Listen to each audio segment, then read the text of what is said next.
Après le livre noir du médicament, ça s'appelle Le grand désordre hormonal, ce qui nous empoisonne à notre insu, c'est publié aux éditions du Cherche Midi. On peut dire, Corinne Lallot, vous dressez un tableau consternant de ce qui est en train de se passer aujourd'hui, c'est-à-dire en fait un dérèglement hormonal généralisé à cause des médicaments, à cause des produits chimiques. C'est un dérèglement général qui touche aussi bien les humains que la faune. Et c'est un dérèglement qui a commencé déjà depuis les années 60. Donc il y a déjà eu des alertes qui ont été lancées dans les années 60. Normalement, on ne devrait pas être dans cet état. On est dans une situation de santé qui est complètement dégradée. Avec l'augmentation des maladies de longue durée, des maladies de civilisation, des maladies chroniques. C'est ce que vous dites, par exemple, vous dites, je cite, quand les poissons se féminisent, quand les escargots de mer voient apparaître des femelles à pénis, quand les alligators développent un micro-pénis, quand les mâles ne sont plus attirés par les femelles, quand les ibis deviennent homosexuels, quand les garçons ont des testicules qui ne descendent plus, quand les hommes perdent la moitié de leurs spermatozoïdes en une génération, quand leur taux de testostérone baisse significativement. Vous dites quand les calvities précoces deviennent légion, quand les petites filles ont des pubertés précoces, quand les jeunes filles ont des règles plus douloureuses, quand il y a une multiplication des cancers du sein. Tout ça vient d'une cause commune? Les perturbateurs chimiques, qu'on appelle perturbateurs endocriniens, quand ils s'attaquent aux hormones à l'intérieur des organismes. Par exemple, on va prendre un exemple tout simple, la pilule. C'est un médicament, mais c'est un perturbateur hormonal, par définition, puisque justement, il va jouer sur les hormones. Eh bien, la pilule, les femmes le savent pas toujours, mais c'est un cancérigène, classé officiellement cancérigène par l'OMS. Avec 38% de cancer du sein en plus quand on est sous pilule. Oui, alors plein de choses. Vous parlez pourquoi les huîtres ne se reproduisent plus dans le bassin d'Arcachon. Vous dites qu'il y a des produits pour traiter les bateaux qui polluent la mer et qui causent cela. Mais au fond, on a envie de vous dire, ça se voit chez les animaux. Et aujourd'hui, vous dites, ça se voit chez les êtres humains. Oui, donc ça s'est vu chez les animaux. Ça a commencé par les escargots de mer. Après, ça a été les poissons. On a vu que les poissons mâles commençaient à porter des œufs. Ça s'est vu chez les grenouilles. On a vu que les grenouilles devenaient hermaphrodites, avec à la fois un testicule et un ovaire, ce qui est totalement aberrant. On a vu ça chez les alligators. Les femelles alligators ont commencé à avoir des ovaires qui ressemblent un peu aux ovaires polykystiques qu'on retrouve aujourd'hui chez les femmes. Et on a ensuite constaté chez les hommes que, par exemple, le taux de spermatozoïdes avait diminué et on a même dosé... Oui. Vous montrez votre tableau, on voit, alors vous montrez-le plus haut, voilà, exactement. Voilà. Donc 70% de moins de concentration de spermatozoïdes en 3 générations. Oui, donc cancer du sein, de la prostate qui explose, des couples qui ont du mal à procréer, les obèses qui se multiplient, dites-vous, le nombre de diabétiques, l'autisme qui se développe, tout ça est lié. Alors concrètement, Corinne Lallot, qu'est-ce qui amène cette véritable catastrophe sanitaire? Quels sont les produits qui sont en cause? Alors les produits, moi je les ai regroupés en 6 familles, hein, mais principalement les pesticides, les médicaments ainsi que les additifs alimentaires. Donc les médicaments, beaucoup de médicaments sont féminisants pour les hommes. Vous avez aussi tout ce qui est plastique. Dans les plastiques, il y a le bisphénol A pour les plastiques souples et pour les plastiques durs et les phtalates pour les plastiques souples. Donc les plastiques sont aussi perturbateurs hormonaux et féminisants. Oui. Vous avez les perfluorés, donc au fluor, c'est ce qu'on met par exemple dans les poêles, dans les cuisines, c'est ce qui est anti-adhésif. Et les retardateurs de flamme bromés, les polybromés, alors ce sont des produits qu'on met dans les tissus, dans les canapés, dans les rideaux, même quelquefois dans les habits. Et puis vous avez aussi les parabènes qu'on utilise comme conservateurs dans les cosmétiques. Donc tous ces produits sont des produits qui vont jouer sur les hormones et qui vont à la fois féminiser les hommes, hyper-féminiser les femmes et produire des maladies hormonales sur la thyroïde, sur le pancréas, du diabète, de l'obésité. Hyper-féminiser les femmes, dites-vous ? Alors, ça peut à la fois, alors ça dépend aussi des organismes, mais ça peut à la fois soit hyper-féminiser les femmes, soit les masculiniser. Et ça dépendra de à quel moment elles ont pu avoir une contamination. Et le plus important, ce sera la contamination des fœtus dans le ventre des mères. Oui, parce que vous dites que pendant la grossesse, c'est le moment crucial. Alors, vous citez des médicaments classiques, courants de la vie quotidienne, qui peuvent provoquer des malformations chez les enfants, notamment des micropénis. Notamment des micropénis chez les petits garçons. Et la période du fœtus est fondamentale. C'est là que tout se passe. C'est pour ça que les femmes qui portent un enfant doivent être averties qu'elles ne doivent prendre aucun médicament, y compris des médicaments qui peuvent paraître anodins, mais surtout ceux-là. Par exemple, du paracétamol, à savoir du Doliprane. Le paracétamol, il a été prouvé que le paracétamol féminise les petits garçons lorsque la maman en prend quand elle est enceinte du petit garçon. Et les femmes françaises sont 70% à prendre du paracétamol quand elles sont enceintes, alors que, par exemple, les Danoises ont été mises au courant qu'elles ne doivent pas le faire. Donc, elles ne le font pas. C'est un véritable scandale, tout ce que vous nous révélez là. Parce qu'au fond, on devrait être informé de ces situations-là. Pourquoi on ne l'est pas ? Il y a un manque d'information parce que pourquoi en France on n'informe pas les femmes enceintes alors qu'au Danemark ils le font, c'est très inquiétant parce que justement c'est au moment de la grossesse que tout se joue parce que vous fabriquez dans le ventre de la mère des maladies qui se développeront à l'âge adulte. Donc c'est ce qu'on appelle les maladies d'origine fétale. C'est-à-dire que si votre maman à un moment crucial de la grossesse, au moment par exemple où se fait la différenciation sexuelle dans le ventre de la mère, si à ce moment-là elle est imprégnée de produits chimiques, la différenciation sexuelle se fera pas de la même façon. Oui, dérèglement hormonal, vous dites, obésité, dépression, diabète. Diabète. Oui. L'obésité et le diabète a explosé. A priori, on ne relie pas le diabète avec les perturbateurs endocriniens, les perturbateurs hormonaux. Et pourtant, oui, c'est bien lié. Et on peut même fabriquer une souris diabétique ou une souris obèse en lui inoculant des produits chimiques qui sont des perturbateurs hormonaux. Oui. Cette situation que vous décrivez, derrière, il y a des intérêts économiques. Parce qu'au fond, vous racontez comment l'agriculture utilise des produits chimiques pour améliorer la rentabilité. Tout ça, finalement, c'est l'économie qui triomphe sur la santé publique. Oui, et malheureusement, c'est souvent l'économie qui gagne. Et il faut absolument inverser cette situation parce que ça joue sur la santé publique. Les pesticides, même là, en période de confinement, on a recommencé à autoriser des pesticides sur les betteraves, des herbicides, même des désherbants comme le glyphosate sur les betteraves, alors qu'on est en train de lutter contre ces produits chimiques. D'un autre côté, on les réintroduit à travers l'agriculture et à travers les additifs alimentaires avec les produits alimentaires ultra transformés.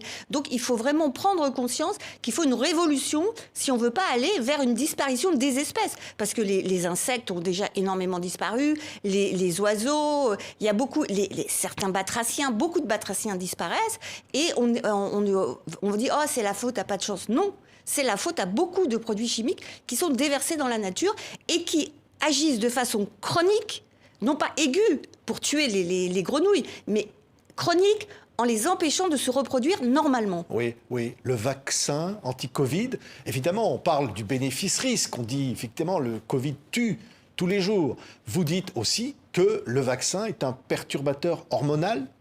Le vaccin anti-Covid de Pfizer ou Moderna, selon les textes même fournis par les laboratoires aux agences régulatrices comme l'EMA, l'Agence du médicament européenne, ils disent eux-mêmes que normalement, la protéine spike qui est produite à partir du vaccin par le corps lui-même, normalement, elle doit plus ou moins rester à l'endroit de l'injection du vaccin. Mais en fait, on la retrouve partout dans les organes. On la retrouve dans le cerveau et on la retrouve dans le foie. On les retrouve également, et c'est là où il y a un effet hormonal, dans les ovaires et dans les testicules. Et dans les ovaires, ça a un effet délétère sur la formation des follicules et des ovules. Donc il serait dangereux de vacciner les enfants, selon vous, Corinne Lallot ? De toute façon, on est toujours dans un produit qui est expérimental.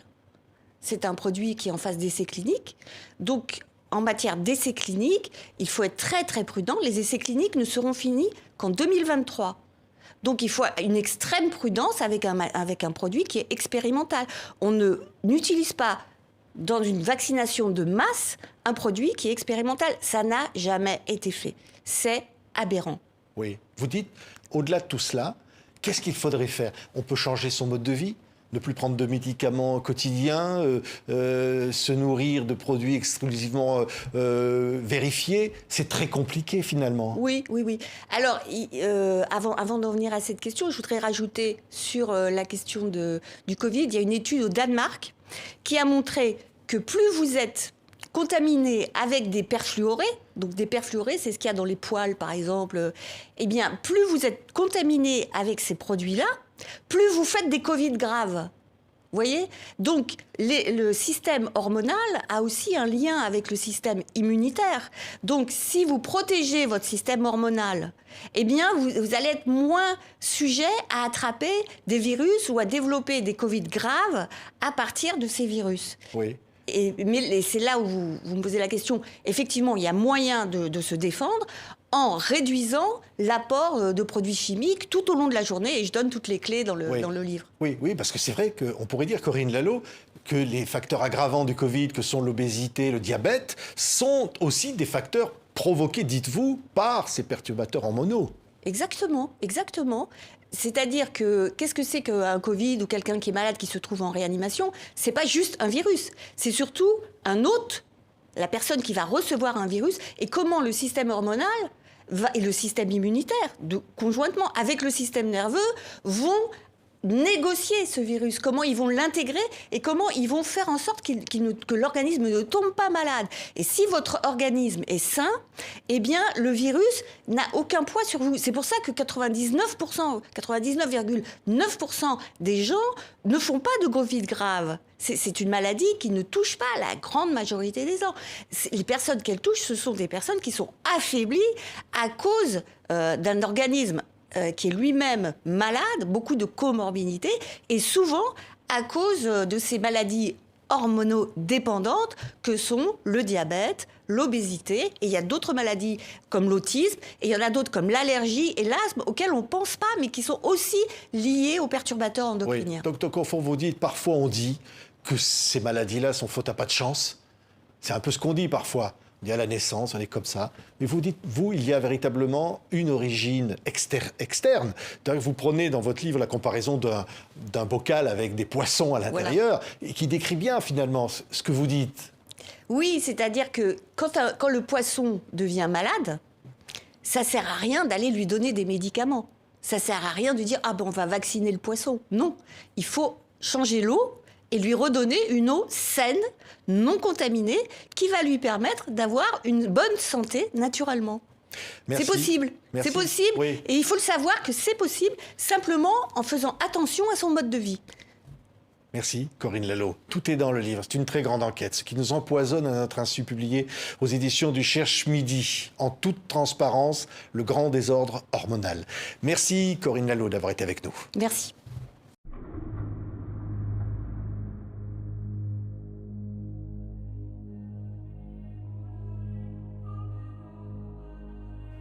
Dans ces 3 volumes, Elizabeth Roth, professeure, écrit quelque chose qui est intéressant. Cet extrait provient de 2 de ces volumes, à savoir dans le plan secret, le manuel des Guidestones. Là, elle dit entre autres, « Nous mettrons en place un système monétaire qui les fera prisonniers pour toujours et qui mettra leurs enfants en faute et en dette. Nous concentrerons leur attention sur l'argent et les biens matériels, afin que beaucoup ne se connectent jamais à leur moi intérieur. Nous utiliserons des métaux mous, des accélérateurs de vieillissement et des tranquillisants dans les aliments et l'eau, et aussi dans l'air. Les métaux les mèneront à ce qu'ils perdent leur intelligence. Il s'agit donc de l'aluminium, du cuivre, etc., à travers les chemtrails. Nous promettons de trouver un antidote dans nos nombreux domaines, et nous les nourrirons avec plus de poison. Les toxines seront absorbées par leur peau et leur bouche, détruisant leur cerveau et leur système reproducteur. Les toxines seront cachées dans tout ce qui les entoure, dans ce qu'ils boivent, mangent, respirent et portent.